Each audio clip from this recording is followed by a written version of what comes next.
Bonjour, nous sommes le mercredi 22 mai 2024 et je vous propose la situation des cultures de cette semaine. En ce qui concerne les blés, les stades vont de dernières feuilles étalées pour les derniers semis à floraison pour les parcelles les plus avancées. Au niveau maladie, c'est toujours la septoriose qui est dominante dans les témoins non traités. Globalement, elle est gérée par les fongicides.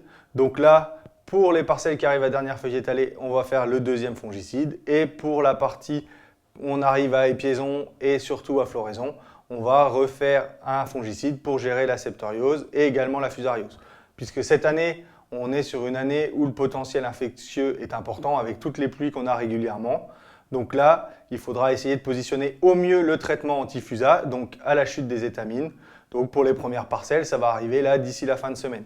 Donc avec les pluies qui sont annoncées, vu que c'est des orages, en fonction des secteurs, le risque pourrait être assez important. Donc cette année, il ne faudra pas moduler les doses de l'anti-fusa pour limiter au maximum les risques, sachant que le niveau de donne a été abaissé, donc il ne faut pas prendre de risques cette année.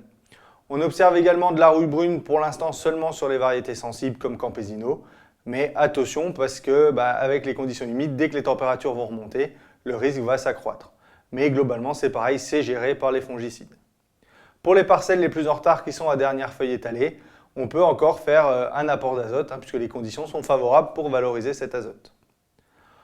Au niveau des orges de printemps, donc là c'est pareil, comme pour les blés, même plus que pour les blés, on a une grande hétérogénéité de stades, puisque pour les semis de fin janvier, on est quasiment à épiaison, et pour les semis du mois d'avril, on est à épi 1 cm, voire 1 nœud pour les plus avancés. Donc là, en fonction du stade, on va gérer les priorités. Dans tous les cas, la pression maladie est également importante. On trouve régulièrement de l'helmatosporiose, de la rhincosporiose. Donc il faut la gérer dès 2 nœuds. Donc pour les derniers semis, c'est encore trop tôt pour faire le fongicide. Par contre, pour les autres, on peut démarrer la protection. Pour les parcelles qui sont à dernière feuille étalée, n'oubliez pas également de réaliser le régulateur contre la casse du col de l'épi. En ce qui concerne les protéagineux de printemps, pour les semis du mois de mars, les pois vont bientôt arriver en floraison, donc surveillez les pucerons verts. Je vous rappelle que le seuil est de 30 captures. Et surveillez également les maladies, puisque les conditions climatiques sont favorables. Donc cette année, il faudra sûrement faire un fongicide dès l'apparition des boutons floraux. Pour les semis du mois d'avril, là on est encore en développement végétatif. On est généralement à 4-6 feuilles. Donc là, surveillez toujours les cytones.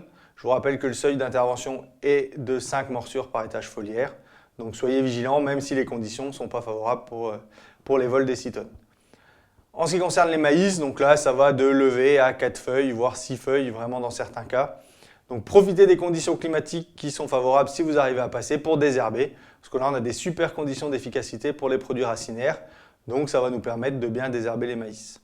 Surveillez également les limaces, puisqu'on observe régulièrement des dégâts de limaces, notamment en bordure de parcelles, sur des maïs qui ont encore 3-4 feuilles. Donc soyez vigilants, puisque on a toujours des conditions qui sont très humides. Je vous souhaite une bonne semaine, à la semaine prochaine.